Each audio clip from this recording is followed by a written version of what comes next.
Bruno, como é que é manter uma companhia artística no interior de Minas? Quais são, assim, os principais desafios que vocês têm? Quais são as estratégias que vocês têm para superar? Ah, bom, é,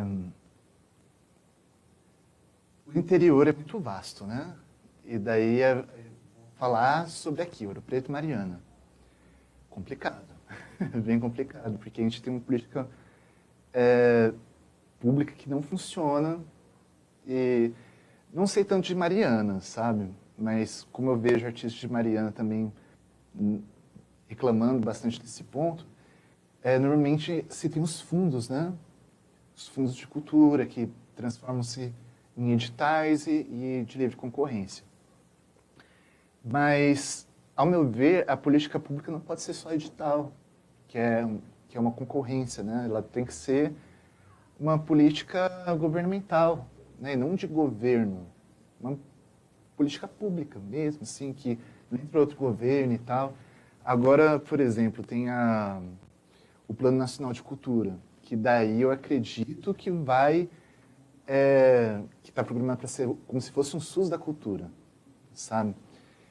Eu tô louco para ver isso acontecendo, sabe? Porque o plano é que, assim como a saúde é um direito básico do cidadão, a arte também seja.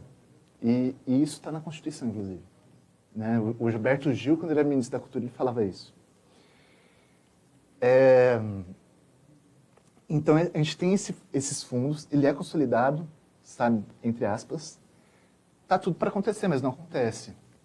Isso é uma grande questão.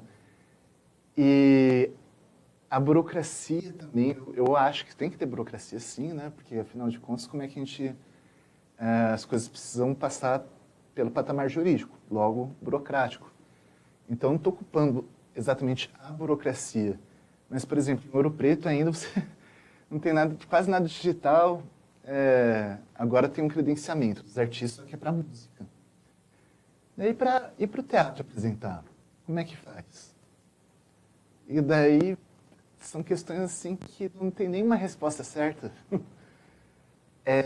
Então, você acaba tendo que editais de fomento, né? Tem um Plano Nacional Aldir Blanc que todo ano, até 2029, se eu não me engano, tem o montante de 3 bilhões distribuídos para o Brasil, né? Para todos os municípios, para todos os estados. Mas a concorrência está cada vez maior, então muita gente fica de fora, sabe?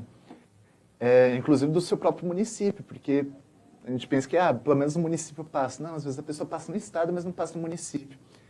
E além disso, a gente faz ações próprias, né, que queira ou não, elas dão uma complementa a renda, mas não são o foco. E tem as leis de incentivo, a lei de incentivo estadual, a lei de incentivo federal. Mas, que daí a lei de incentivo federal é via isenção do imposto de renda, e estadual é a isenção de ICMS. Mas, por exemplo, Belo Horizonte. Belo Horizonte tem uma lei municipal à cultura, e daí é por dedução do ISS.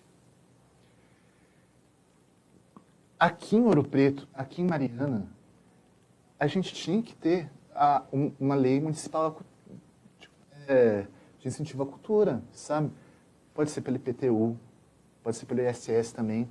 Tem N empresas hospedadas aqui na região, sabe? Não vai prejudicar ninguém. E pelo contrário, né? A gente tem a questão que cada R$ 1 investido via lei de incentivo, cada R$ 1 investido via lei de incentivo volta aos cofres públicos, chega a cerca de 1,27. Eu te pergunto, em que outro lugar tem essa porcentagem de retorno para a economia? Qual outro setor que você investe aqui e volta? Você não precisa fazer praticamente mais nada. O restante, sabe, esse imposto de renda que é investido, que é deduzido, né, dos cofres públicos, daí tem gente que fala, não sei por quê, podia estar investindo na saúde.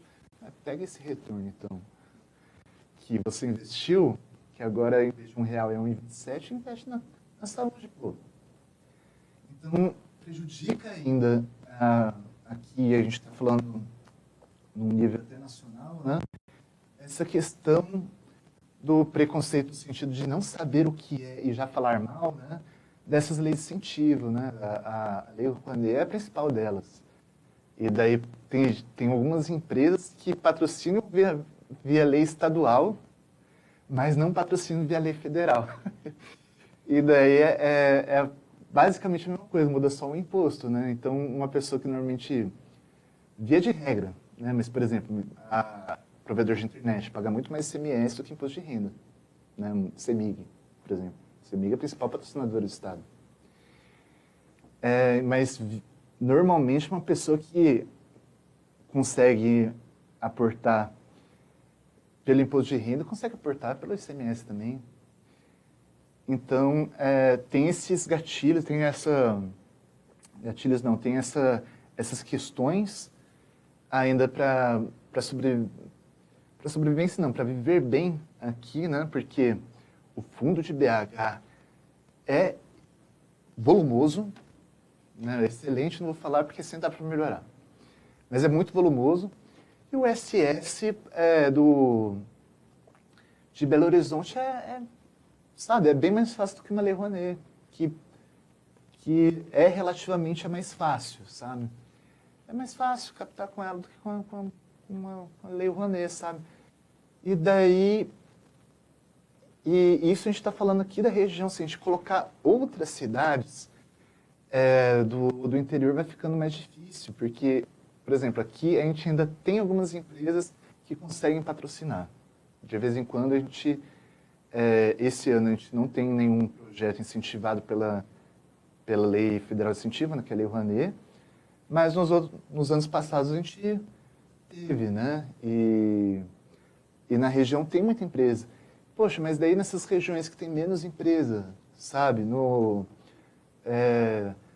Vale do Mucuri, Jequitinhonha, ou então para o Triângulo Mineiro, bacana também, mas no norte de Minas tem os 2 distritos industriais e tal, mas fora isso não tem mais tanta coisa. Quando a gente pegar o noroeste também de Minas, ele fica um pouco mais complicado. Mas, por exemplo, Itabirito é uma cidade que já funciona mais para a cultura. Eles conseguem valorizar os artistas de lá, eles fazem uma rotação, né, de quem se apresenta, se circula estadualmente, ganha uma porcentagem a mais, se o tempo de atuação também conta e tal, porque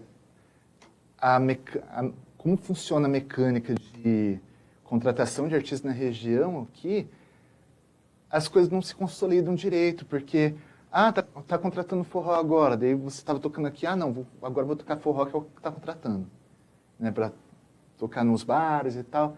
Agora a moda é tocar frevo, daí vai todo mundo, daí se for reggae, vai tocar reggae e tal. E isso deixa um pouco a desejar na questão de pertencimento a essa obra, né, ao que se está fazendo agora, porque é isso, né, os artistas eles precisam sobreviver. Então, quando você tem a oportunidade de trabalho, é lógico que você vai pegar, né? E daí esse discurso, tipo, mas fulano não é do reggae, mas está tocando reggae aí. E daí, cara, mas e aí? É você que...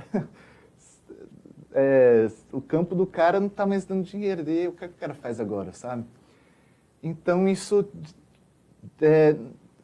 não deixa a estrada limpa, porque se você conseguisse que todos os movimentos tivessem esse valor, sabe? E daí é mais fácil imaginar no da música, né? Por isso que eu peguei o exemplo da música. Mas do teatro, das artes plásticas e tal, quando a gente fala artistas ouropretanos, a última pessoa que o pessoal vai lembrar é dos artistas plásticos. A galera vai lembrar primeiro da galera do samba, né, tal, e daí, não, mas e tirando música? Daí a galera vai pensar no teatro, e daí, por exemplo, audiovisual, a galera nem vai lembrar também, sabe? Porque como você não vê apresentando, acaba que não dá essa sensação de, tipo, o artista, né?